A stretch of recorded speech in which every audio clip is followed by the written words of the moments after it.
2014年，慈济国际人医会善用科技做联系，节省许多人力上的奔波以及电话的拨打。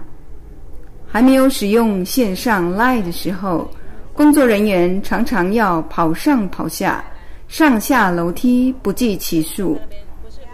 有了人医年会 LINE 的群组后，实在是太便利了，立即的资讯传递真正符合了科技带来的便利，联系非常方便。尤其我们的学员都有的学员身体不舒服啊，在疗房休息，那我们是不是要跑到疗房去？那我们只要赖过去，请问我们的疗房主，他马上回应，又做一个关照哈，这样我们辛苦就省得跑那个疗房。